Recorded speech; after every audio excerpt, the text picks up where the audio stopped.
होठों से बहता खून, माथे पर घुमड़, शरीर पर नीले नीले चोटों के निशान लिए सुरभि अपनी सास और ससुर के सामने खड़ी थी। शादी के 3 साल होने को आए, पर हर चौथे दिन रमन मेरे साथ ऐसे ही जानवर सा व्यवहार करता है। बताइए मम्मी जी, मैं क्या करूं? बिलखते हुए सुरभि ने पूछा। रमन तब तक बाहर अपने दोस्तों के साथ निकल चुका था। सासू माँ और ससुर जी ने पहले तो अपना पल्ला झाड़ना चाहा। सुरभि बोली, अगर आप लोगों के पास जवाब या समाधान नहीं है तो मैं मायके जा रही हूँ। बात बिगड़ते देख मम्मी जी ने कहा, बेटा दोनों घरों की इज्जत तुम्हारे हाथ में है। तुम्हारी एक छोटी बहन है और एक छोटा भाई है जिनकी शादी नहीं हुई है, और तुम्हारा देवर राजीव और नंद रीमा के लिए भी कुछ मुश्किल हो जाएगा। ये समाज तुम्हें माफ नहीं करेगा। रमन को हम समझाएंगे। पति पत्नी के बीच की बात तीसरे तक नहीं जाने देना एक खानदान की लड़की की पहचान है। रमन वैसे तो बहुत अच्छा लड़का है, पर दोस्त जब पिला देते हैं तो बहक जाता है और हाथ उठा देता है। पति को भगवान का दर्जा दिया जाता है सुरभि, थोड़ा तुम भी बर्दाश्त करो। सुरभि गुस्सा, श्रोभ और अपमान से विफर पड़ी। उसने अपना फैसला सुना दिया, मैं मायके जा रही हूँ। रमन जब तक हाथ उठाने की आदत और मुझे गाली देने की आदत नहीं छोड़ेंगे तब तक वापस नहीं आऊंगी।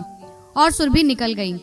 रात भर के सफर के बाद सुबह मायके की दहलीज पर कदम रखा तो खुश होने के बदले मम्मी पापा दादी के चेहरे सुरभि को देखते ही स्याह पड़ गए। दामाद जी से झगड़ा करके आई हो? मम्मी ने पूछा। देख लो तुम्हारे दामाद जी ने मेरे साथ कैसा जानवर जैसा बर्ताव किया है। दादी सौम्या को दरवाजा बंद करने को बोली। पड़ोस वालों को पता चलेगा तू झगड़ा करके आई है तो घर की इज्जत मोहल्ले में उछलने में समय नहीं लगेगा। सुरभि अवाक रह गई। मेरे शरीर पर पड़े चोटों के दाग से ज्यादा इन्हें घर की इज्जत। सुरभि रोते हुए ऊपर कमरे में चली गई और दरवाजा बंद कर लिया। मम्मी पापा और सौम्या दरवाजा खुलवाने आए। सुरभि ने कहा, मुझे थोड़ी देर अकेला छोड़ दीजिए, और हाँ डरिए मत, आत्महत्या नहीं करूंगी।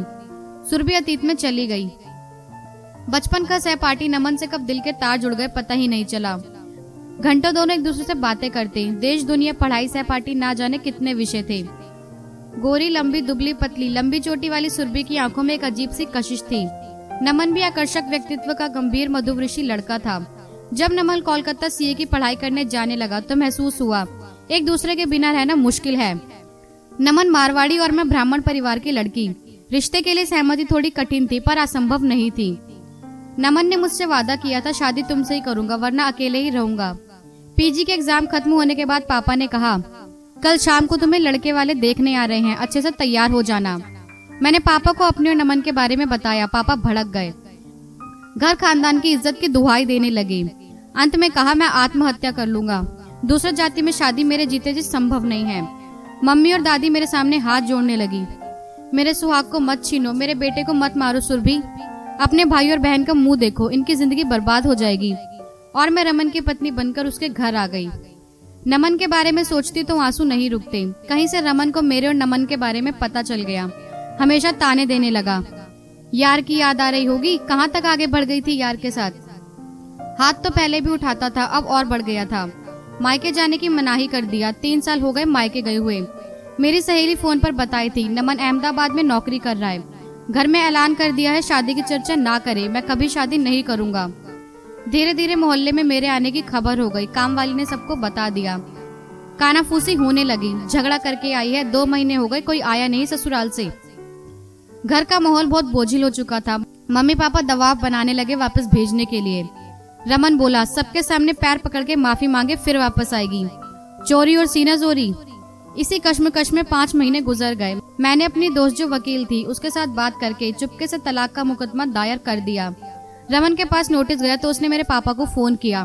पापा पूरा घर सिर पर उठा लिए। एक तरह से मुझे घर से जबरदस्ती ससुराल भेजने की तैयारी चलने लगी। मैं अपनी दोस्त के घर चली गई। नमन भी अहमदाबाद से आ गया था। नमन ने वर्किंग वुमेन्स हॉस्टल में रहने की व्यवस्था की। 2 साल तक मुकदमा चला। नमन और उसके घर वाले मेरे साथ साय की तरह रहे। रमन ने मेरे इज्जत की धज्जियां उड़ाने में कोई कसर नहीं छोड़ी। मेरे घर वालों ने रिश्ता तोड़ लिया और मुझे तलाक मिल गया। नमन के साथ मेरी शादी सादे समारोह में हो गई। आज मैं नमन के घर की इज्जत हूँ। नमन के साथ अगले सप्ताह अहमदाबाद जा रही हूँ। नमन का परिवार ही मेरा मायका है और ससुराल, और मैं उनके घर की इज्जत।